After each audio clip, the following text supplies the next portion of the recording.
最近的董王又开始整活了，他那股子想访华的劲儿，简直是没机会创造机会，对着中国一顿猛夸，把在场的媒体大佬们都听懵了。这哪是什么美国总统，活脱脱一个中国迷弟上身，说出来的话，连小编都忍不住问一句：这还是我认识的特朗普吗？大家好，欢迎来到星球热点，国家大事从不缺席，舆论场中抽丝剥茧，聚焦独家中国资讯，点赞、订阅加小铃铛，带你用不一样的视角读懂中国故事。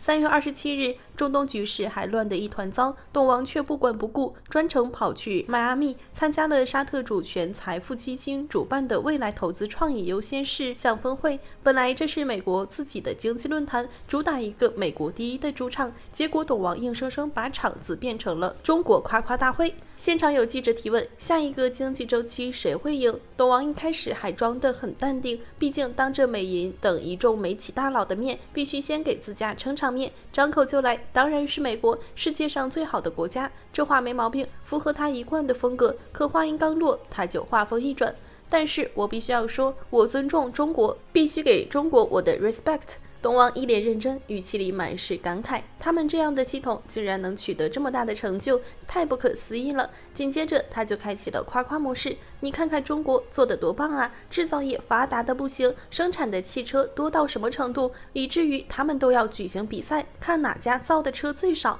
最后董王还特意总结了一句，语气相当坚定，你必须尊重中国的成就，不管你喜不喜欢中国，都得尊重。小编猜当时现场的媒体大佬们脸色估计跟调色盘一样，心里直呼离谱，这还是那个动辄就喊着制裁中国的董王吗？怕不是被换了心吧？可能有小伙伴要问了，董王这是疯了？怎么当着自己人的面胳膊肘往外拐，把自己的基本盘都抛到脑后了？其实不然，董王在这次峰会上还是那个熟悉的本色出演，比如又开始念叨着要把霍尔木兹海峡改名叫特朗普海峡，还不忘吐槽北约，说北约也是纸老虎，跟他之前吐槽伊朗的套路如出一辙。唯独面对中国，他收起了一贯的嚣张，变得异常务实。这份反差感其实都是为了访华铺路。大家都知道，白宫已经把董王访华的日期定在了5月14日到15日，可咱们中方的态度那是相当强硬，压根没给好脸色，转头就推出了2项反制措施。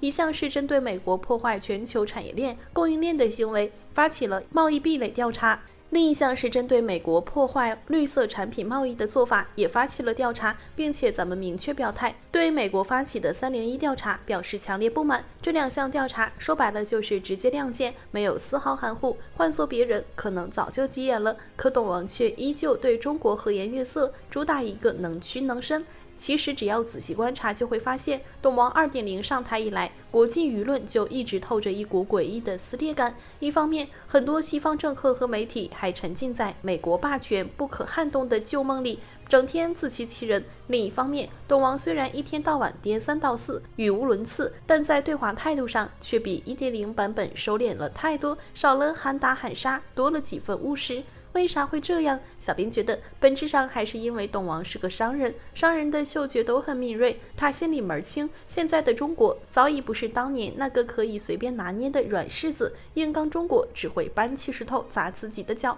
有数据为证，2025年11月，澳大利亚智库洛伊研究所发布了2025亚洲实力指数报告，这份报告直接打破了很多人美强中弱的固有认知。往年这个榜单，美国都是断层式领先，可2025年的数据却让人大跌眼镜。报告用势均力敌、并驾齐驱来定义当下的中美关系。在满分100分的综合实力评估中，美国的得分跌到了自2018年评测以来的最低点80.5分，而中国稳扎稳打拿到了73.71分，两者之间只差6.8分。这意味着，从统计学意义上来说，亚太地区已经不是美国一家独大的后院，而是进入了中美双雄并立的局面。更值得一提的是，在外交影响力这一单项指标上，中国拿到了该指数有史以来的最高分，历史性超越了美国，坐上了头把交椅。洛伊研究所的资深研究员还捕捉到一个关键细节，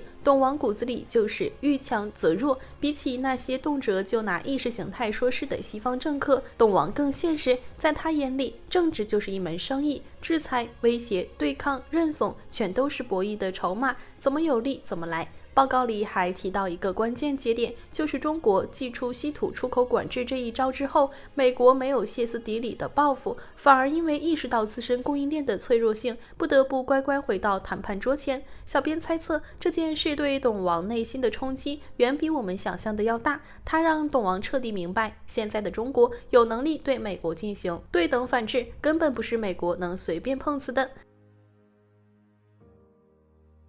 这次论坛，董王除了夸中国之外，还做了一件让人惊掉下巴的事。没错，他居然罕见地低下了高傲的头颅，承认自己在对华加征关税这件事上确实有些过头了。他还透露，当自己得知美国对中国的整体关税税率一度高达145%的时候，自己都忍不住感叹，这简直是疯了。我当时确实有些忘乎所以了，所以很快就把关税降到了100%，后来又降到更低。董王的这番话可不是随口说说，这是他第一次在公开场合承认自己在对华关税问题上犯下了错误。要知道，董王这人最爱面子，能让他低头认错，除非是真的输得没脾气了。众所周知，去年2月1日，也就是董王重返白宫后不到2周，美国政府就突然宣布对中国加征10%的所谓芬太尼关税。明眼人都能看出来，这就是故意找茬，想给中国一个下马威。1个月后，美国得寸进尺，又把这项关税的税率提到了20%，试图用极限施压的方式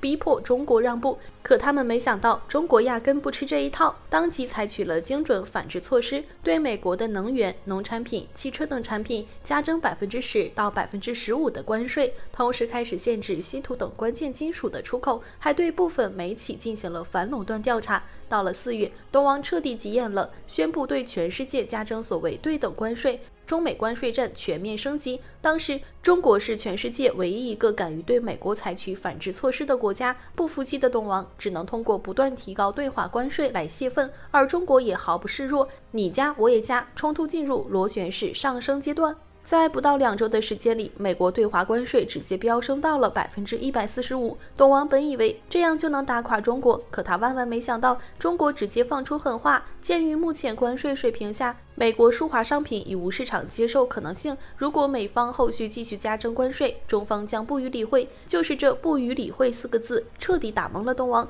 更让他慌的是，持续升级的关税战让美国金融市场濒临崩溃，通货膨胀越来越严重，美国民众怨声载道，美企更是损失惨重，纷纷向政府施压，要求停止关税战。到这时候，董王才意识到自己玩脱了，只能灰溜溜地选择和中国回到谈判桌前。5月中旬，中美双方在日内瓦达成初步共识，两国互降115%的关税，其中24%的关税以暂停90天的方式进行。接下来的5个月里，中美经贸代表团先后在伦敦、马德里、吉隆坡等地举行了多次谈判，24%的关税暂停期限也得到了延长。这个阶段，双方就进入了边谈边打的状态。美国一边搞出口管制，试图遏制中国发展，一边又不敢彻底撕破脸。中国则稳稳握住稀土等反制工具，守住底线，不卑不亢。直到10月底，两国领导人在韩国釜山举行会晤，双方达成了阶段性的休战协议。